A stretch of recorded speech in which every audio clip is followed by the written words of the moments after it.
The Assembly will hear an address by His Excellency Gustavo Petro Urrego, President of the Republic of Colombia. I request protocol to escort His Excellency and invite him to address the Assembly.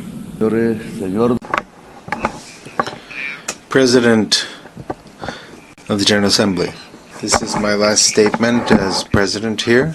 It's the fourth time.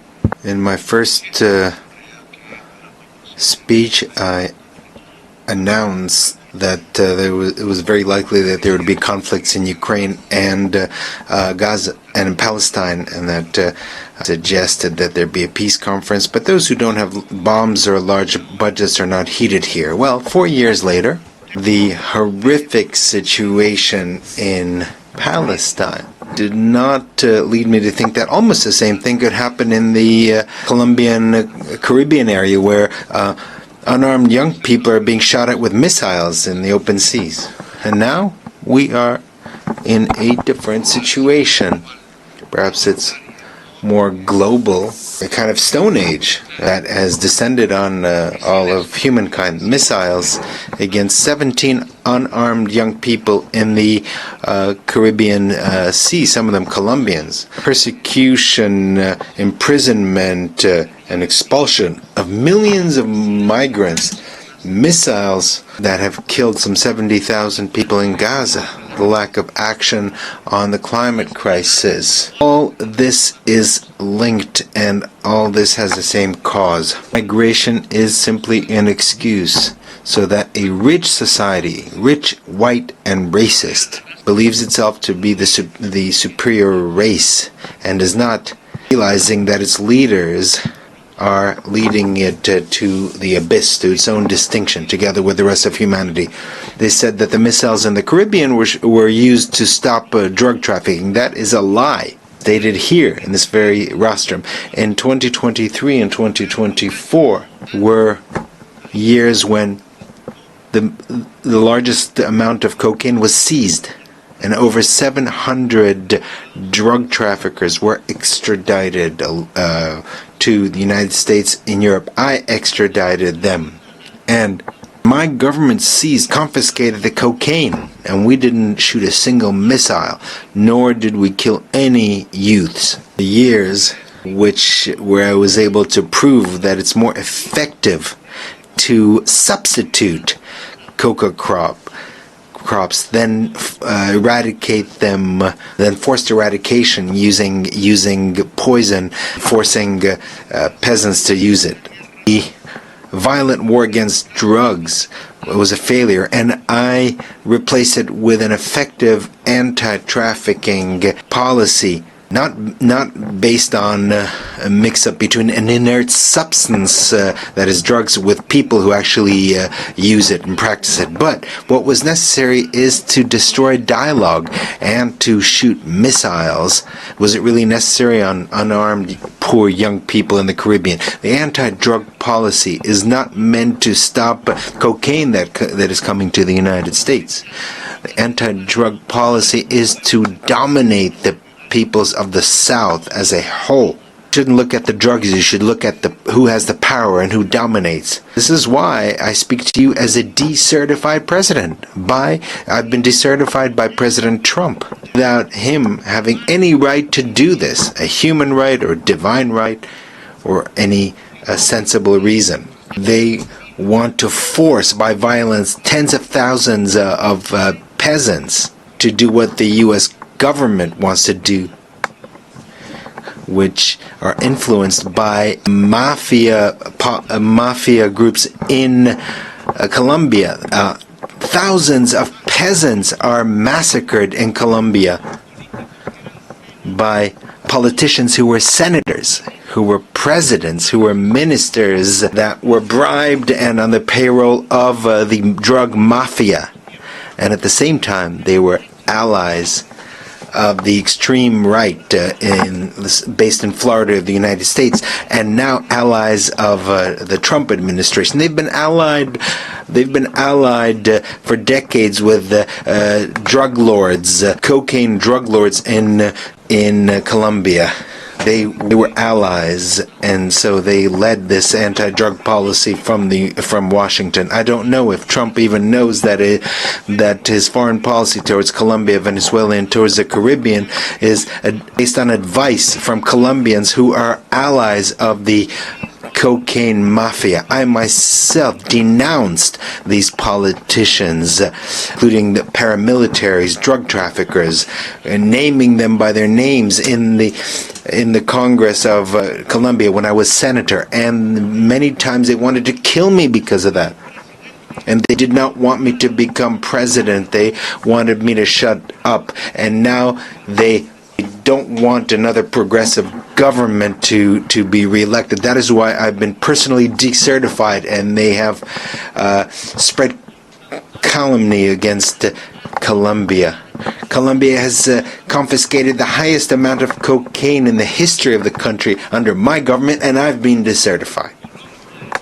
In Colombia, we have managed to stop the increase in the rate of expansion of coca crops that was 40 under the government of Duque and has dropped to 3%. And Duque was not decertified. He was who had someone who financed his campaign who was a drug trafficker, and instead they've decertified me. The anti-drug policy is not aimed at the public health of a society, but rather to prop up a policy of domination. They don't want to give the power to the people. The young people that were killed using missiles in the Caribbean were not from Hamas. They were not from other terrorist groups. They were poor Colombians. And with apologies to those who dominate the United Nations, there should be criminal cases against those officials of the United States for doing this, including the utmost official, President Trump, that allowed the shooting of missiles against these young people who were simply trying to escape poverty. Youths who in a speedboat who might have had a certain amount of drugs were not drug traffickers. They were simply poor youth. But the real drug traffickers live somewhere else, not in America, not in Latin America. It's easy to shoot missiles against the speedboats with migrants and accusing them of terrorism and drug trafficking when they don't have a single weapon to defend themselves. When the real drug traffickers live in New York, here, just a few blocks from here, in Miami.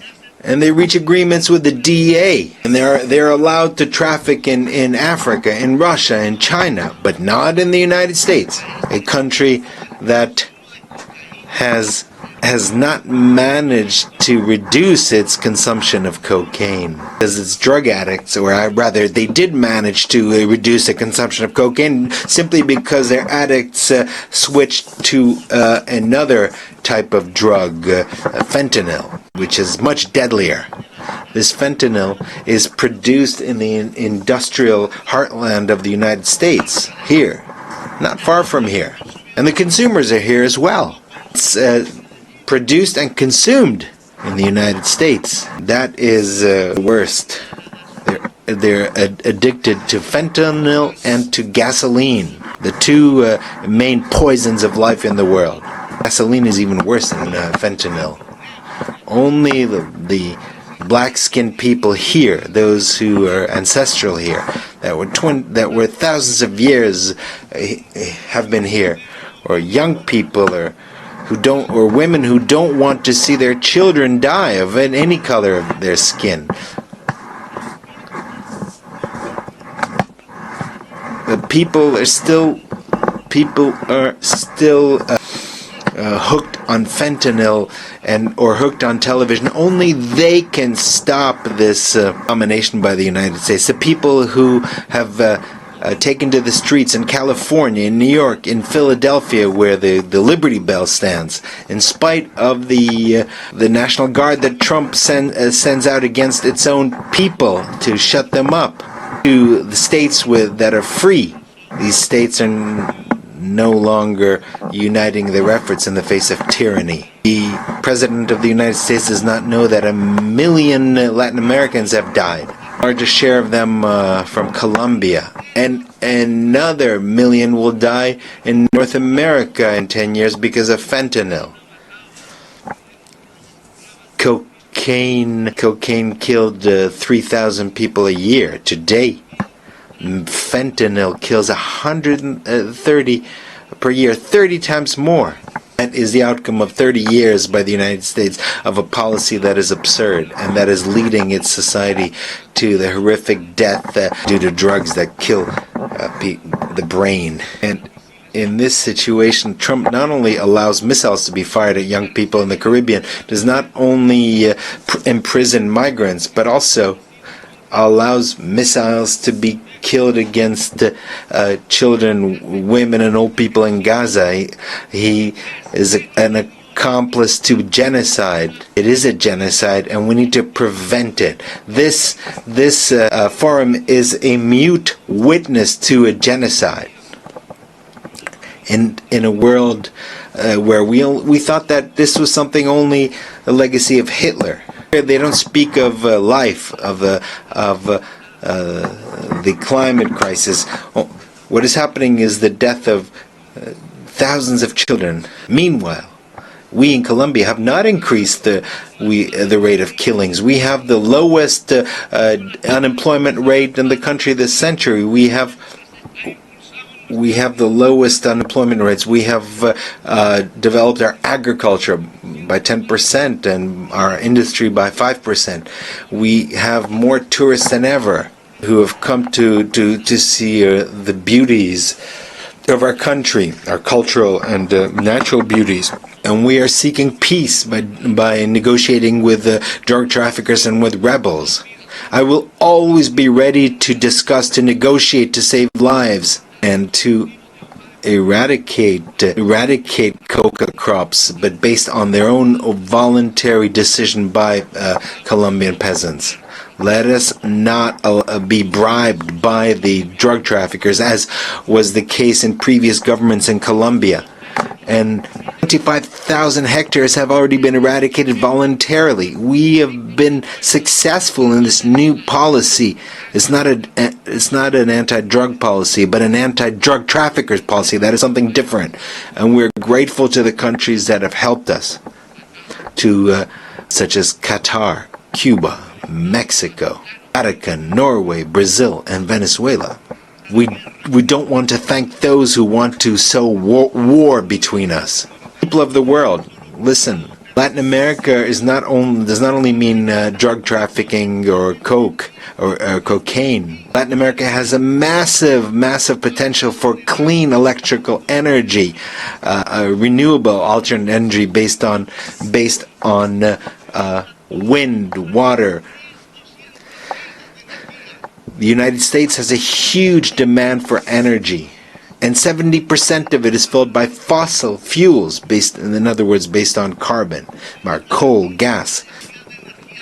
Latin America is developing its clean energy potential, and we can satisfy the entire demand of the United States for energy. What is necessary is investment, and we would make the biggest contribution to fighting climate change. Given the huge potential for clean energy and the capacity to absorb by the Amazon, Latin America can make a tremendous contribution to save the life in this planet. All that is necessary is $600 billion to develop this potential. Africa and Europe can do the same.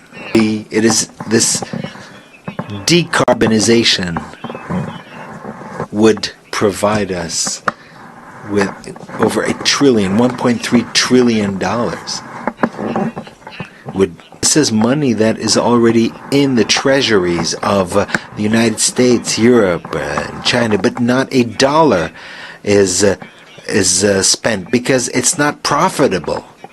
Or rather, it might be profitable in terms of human life, including life in the United States, in Europe, and China. However, they don't want to depend on Latin America and Africa. They know that to bring together the clean energy of Africa and Latin America, would not only decarbonize the planet, save it from the climate collapse, but it would also change the global power of which is discussed here. But that power is spoken in terms of bombs.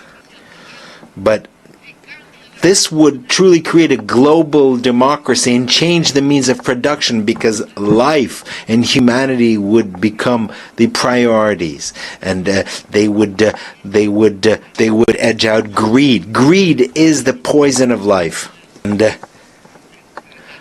Mao spoke of this. Chairman Mao.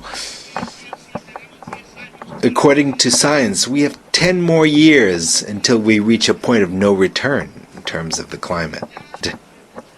Once we reach that point, we won't be able to do anything. We will simply observe the disasters, and we'll feel them in our own families and cities, because it will be irreversible. The extinction of life, extinction of human life will be, there'll be an irreversibility of the process, and no technology, no political or social force will be able to do anything about it to stop this collapse. And we only have 10 years left. That is what science tells us. But here people don't believe in science. The most powerful man in the world does not believe in science. That is the irrationality.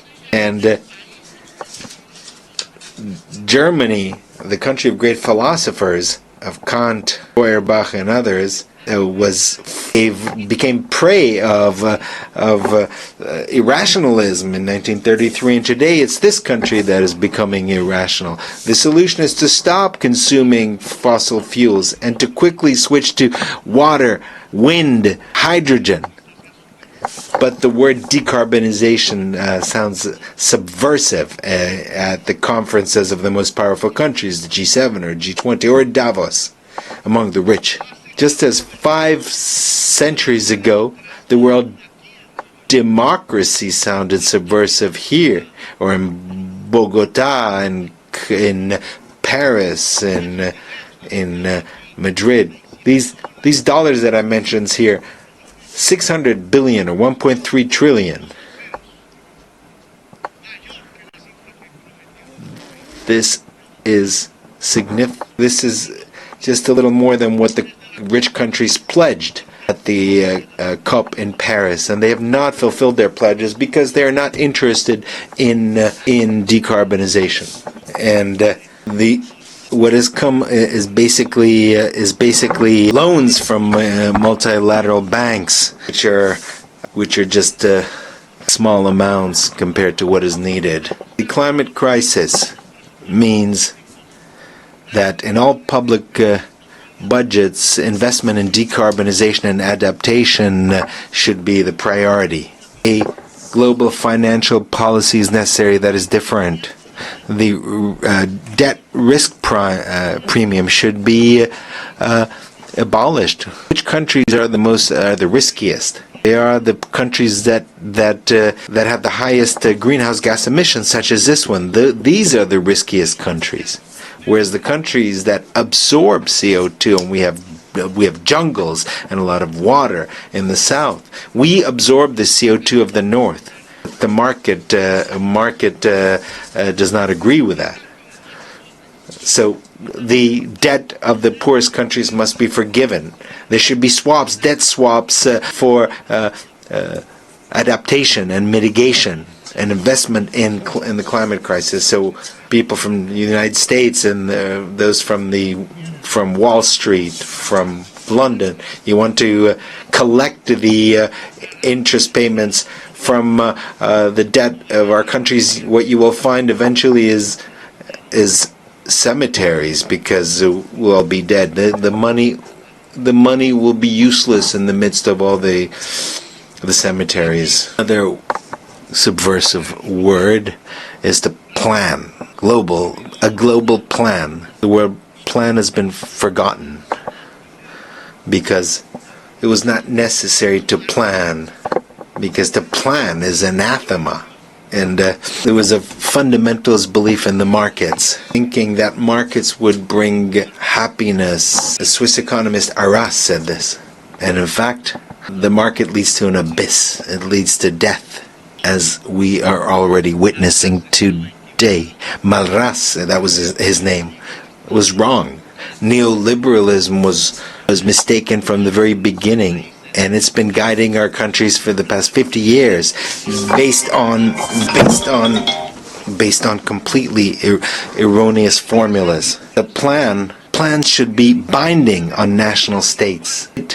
There should be a global democracy supervised by a Security Council that does not have the right to veto, because we have to understand that the market will not resolve the climate crisis, because it has produced that crisis.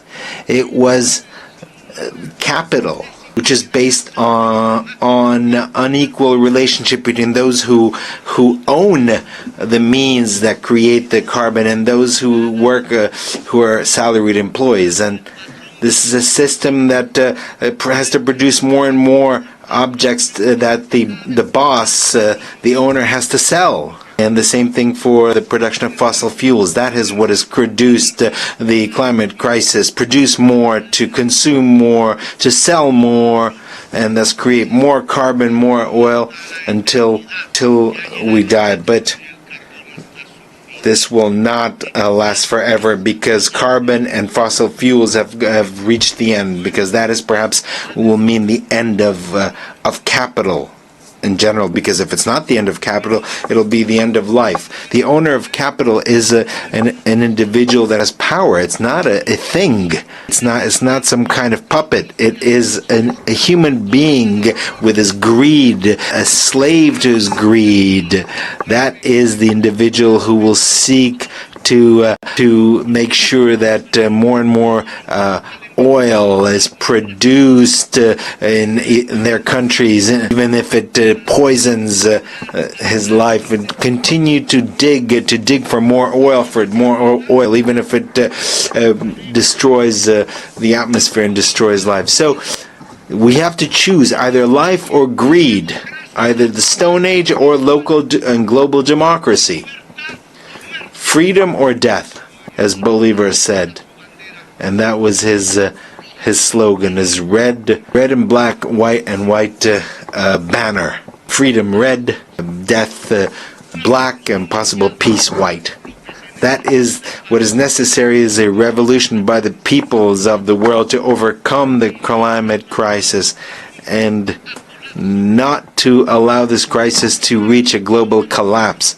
It is a revolution of the united peoples, of civilizations that need to engage in dialogue, more than states themselves. It is a revolution of entire humanity to save life on the planet, and perhaps with the cooperation of certain governments that want to support life.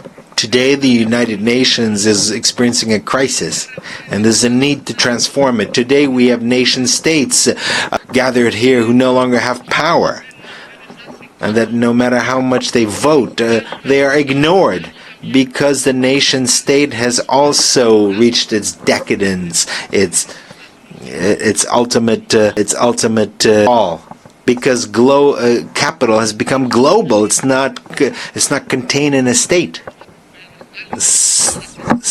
Socialism was supposed to be global, but Stalin, in fact, in Yalta, condemned a global revolution that was occurring in Spain and in Greece, and it might have occurred in Latin America and other places. So humanity is a new political subject that has emerged, rather than the nation state. And so the United Nations has to become a united humanity, even though a diverse but united humanity. A new subject is appearing in human history, and this is very important. And I think that this is wonderful, because we have to overcome the idea of a nation state to become humanity, but that humanity must be united. For that, there needs to be democracy around the world. There needs to be permanent dialogue in the midst of diversity. It is our differences that compels us to coordinate our action at the global level.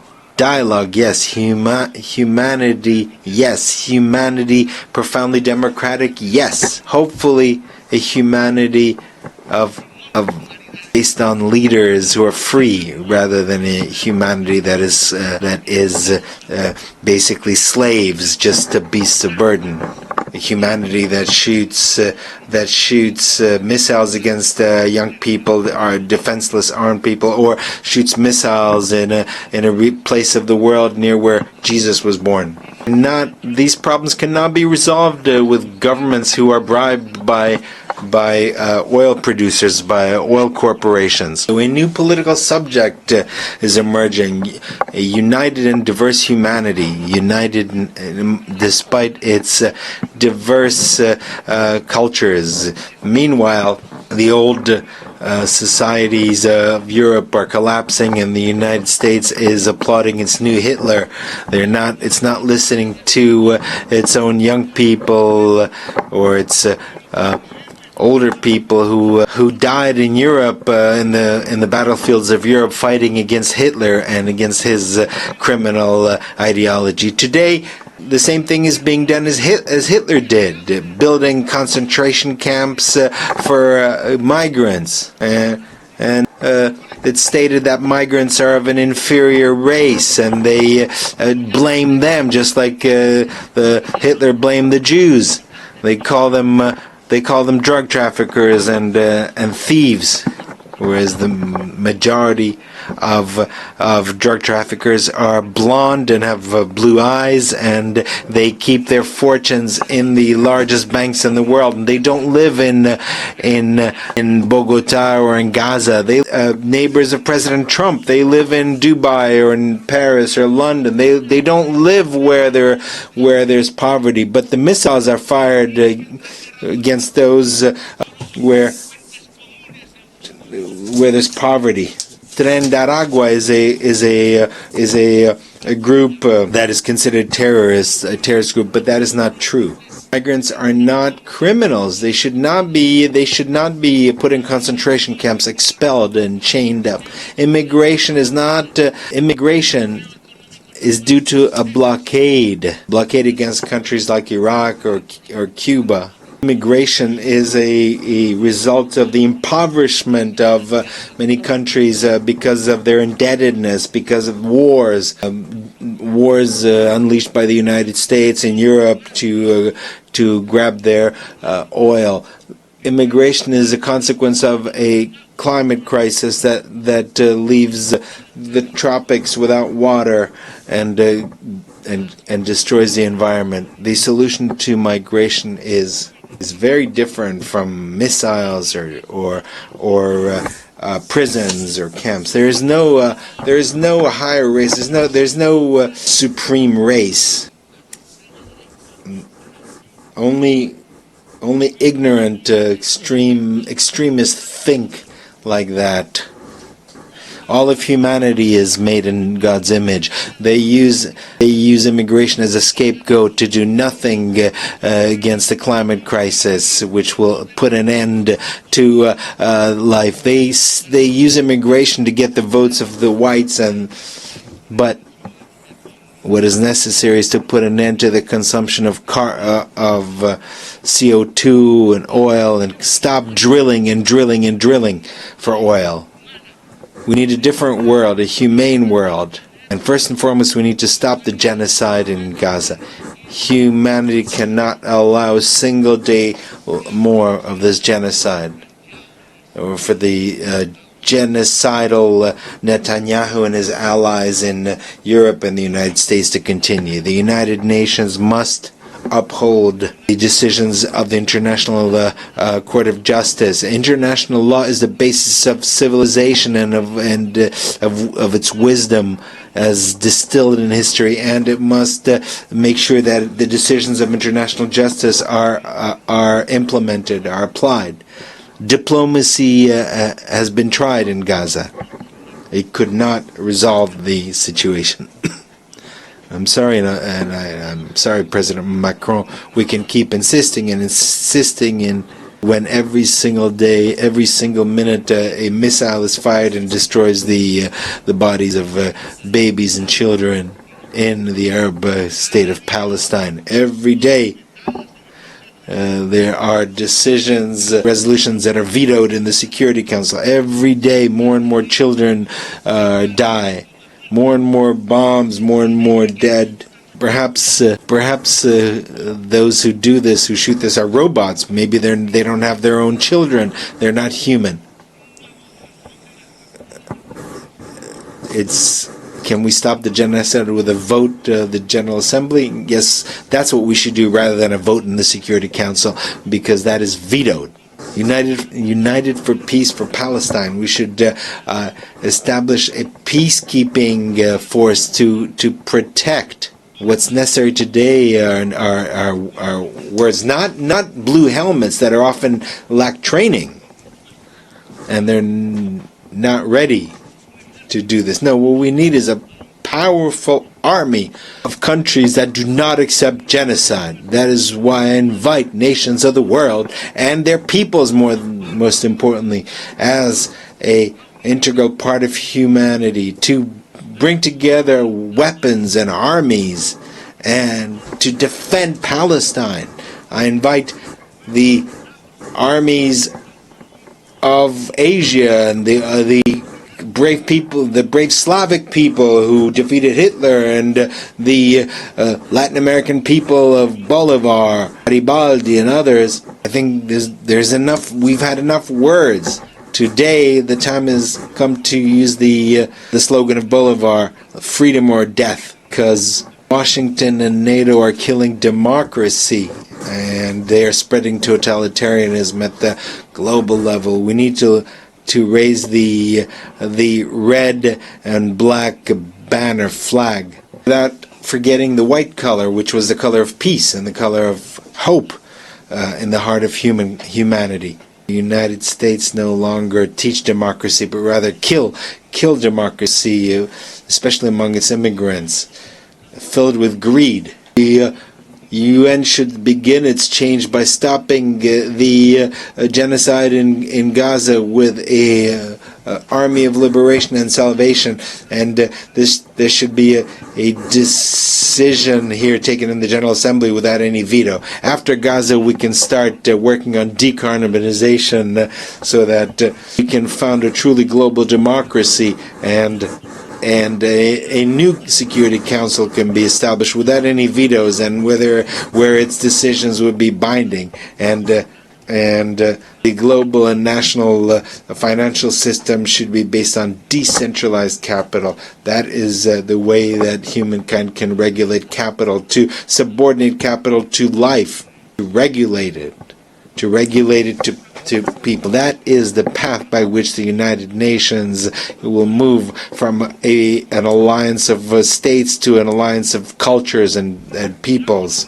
If we overcome the climate crisis, and if we unite as humanity, we will manage to make the United Nations an assembly of peoples which seeks to make sure that every individual is free, making sure that every human being achieves their potential, and because the intelligence of human beings, illuminated by science, will make it possible to not only save life, but to fulfill the mission of humanity by expanding life into the stars. A humanity that is united and free can look at the stars and reach the stars, as the Romans, the legionnaires, thought of Judea when they used the word astra, or star. It's the time of freedom or death. Death for missiles, but freedom is also real in the heart of human beings and its capacity to rebel and to resist. Thank you very much. On behalf of the Assembly, I wish to thank the President of the Republic of Colombia.